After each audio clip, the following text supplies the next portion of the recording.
Assalamualaikum and hello everyone. My name is Surya Amiza Binti Aziz. My student ID is 2020868958 and I'm from class 801105A. This is my final presentation of FPA310 from 50 August 2022 to 23 September 2022 at Malaysian Pine Oil Board, Hulu Paka, Terengganu.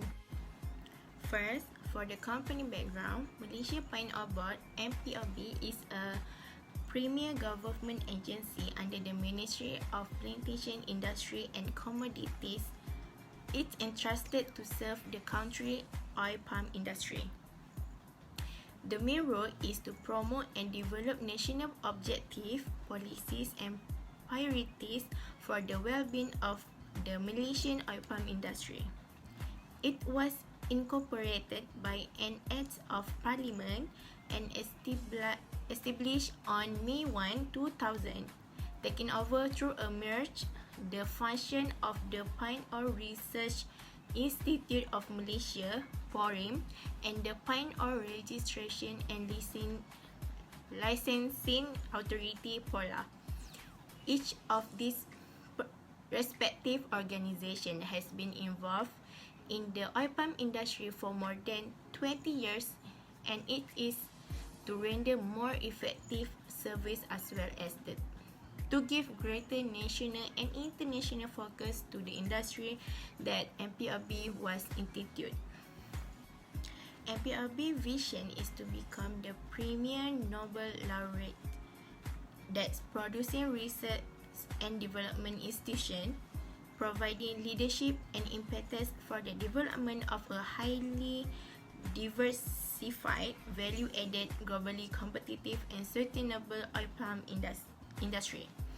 And MPOB mission is to enhance the well-being of the Malaysian oil palm industry through research, development and excellent service. This is my summary of tasks for all my seats with training activity schedule at MPOB Hulu Paka. Okay, for activity 1, in week 1, the activity that we're doing is record fresh fruit bunch FFB. Objective of the activities is to record the weight of the bunch and the number of the bunch for each tree. The equipment and material that we use is scale, buckle, pen and also record paper. Procedure for this activity is first, count the FFB that has been harvested. Second, attach the buckle to the fruit and place the scale on the buckle. Next, fruit weight reading on the scale will be taken.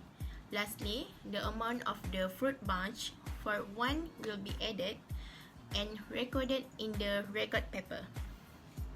And for costing, the labor cost for one person is 1,500 per month.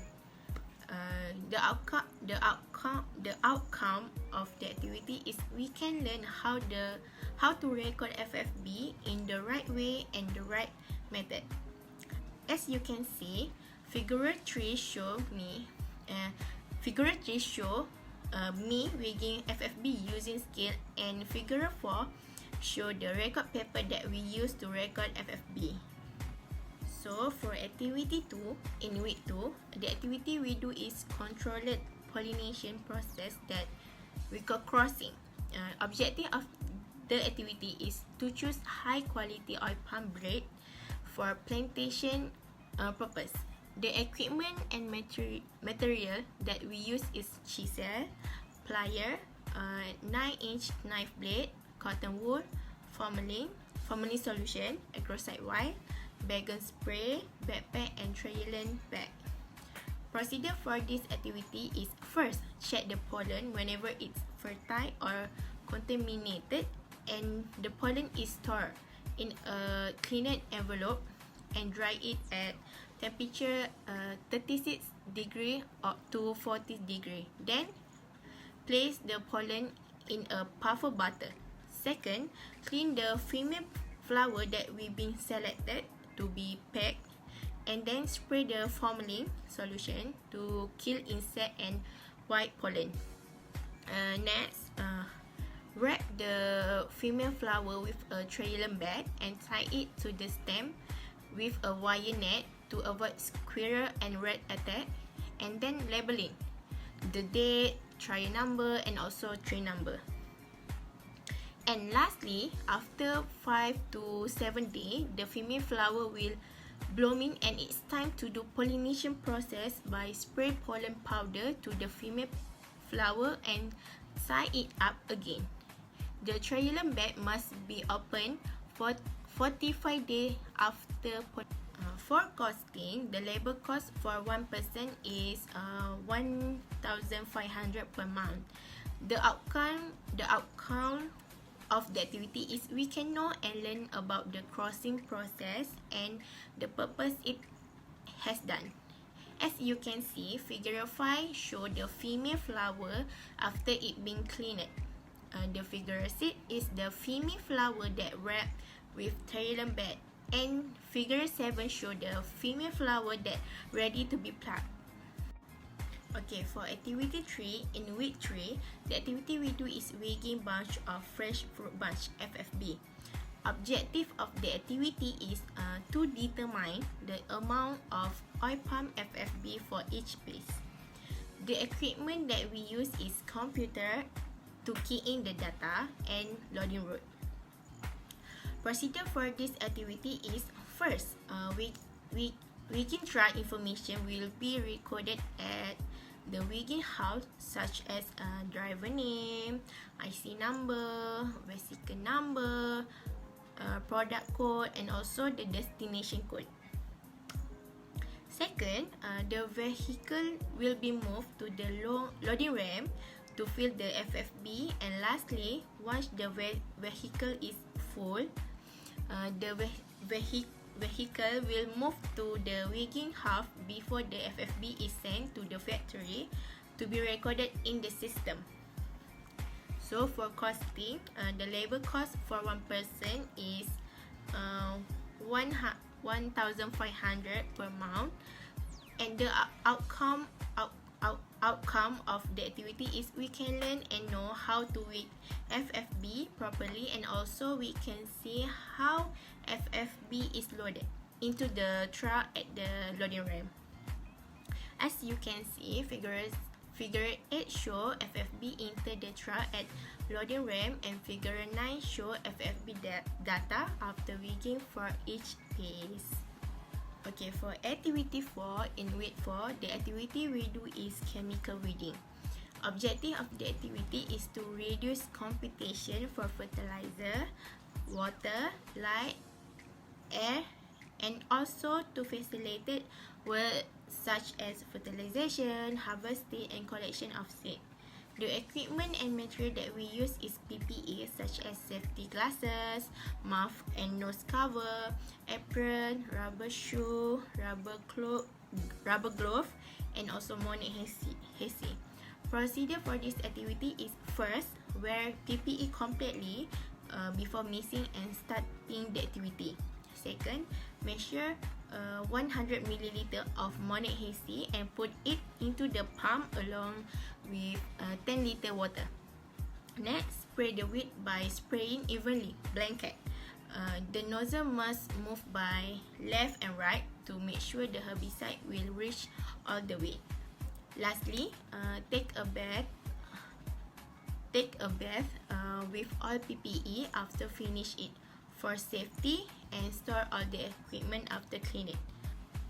So for costing, the labor cost is 120 for transport and contractor.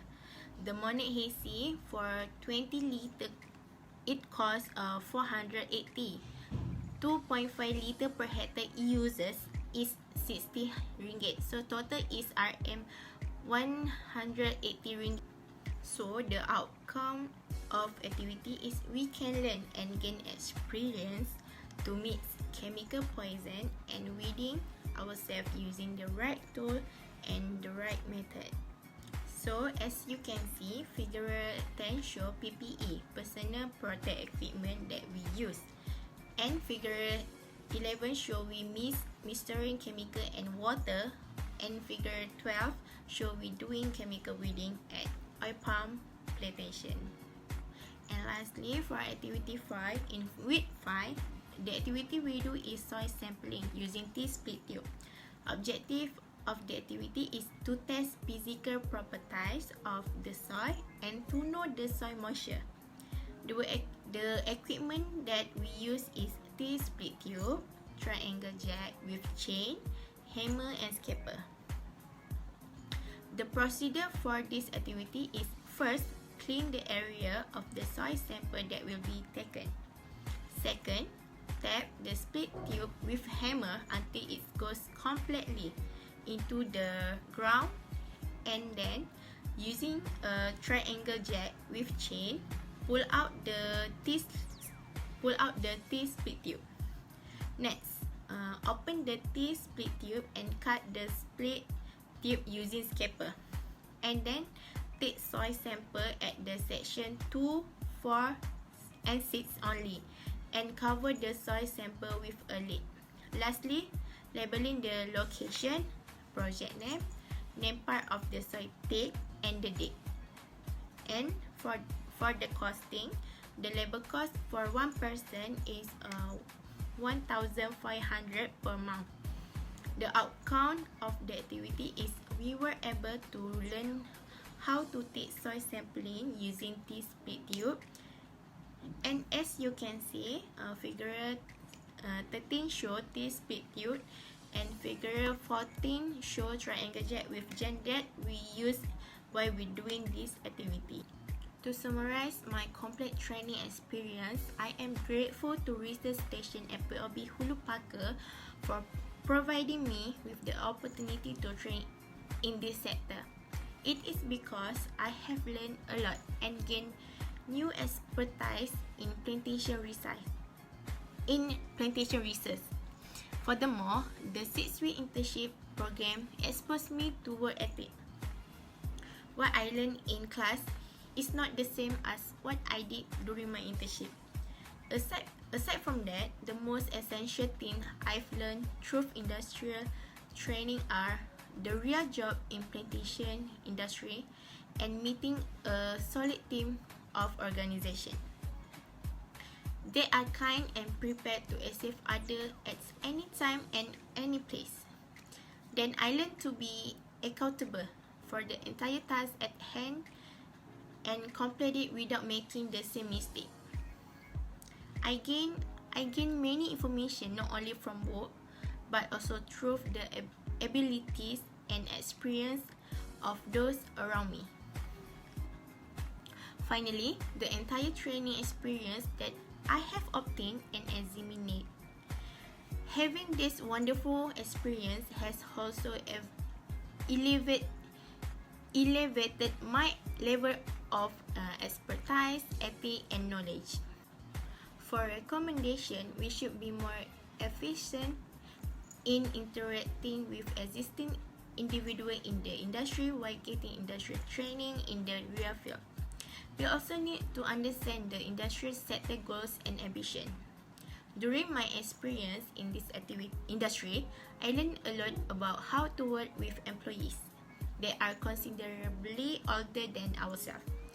As a result, we must value respect. Respecting others is an important quality to cultivate in ourselves because it is a sort of attitude. When we are civil, we are viewed favorably by others, especially older people. Today, most industries do not hire students for short-term internship. This is due to the sector's inability to educate the meaning of employment in the near future. Many activities are impossible to do because there is insufficient time. As a result, we couldn't participate in many events and could visit other units to gain additional experience. As a result, management must review whenever the term of industrial training provided to students should be renewed in order for students to learn during their industrial training. And lastly, this is my referral for my report and also my presentation. So that's all from me. Thank you for watching everyone. Bye.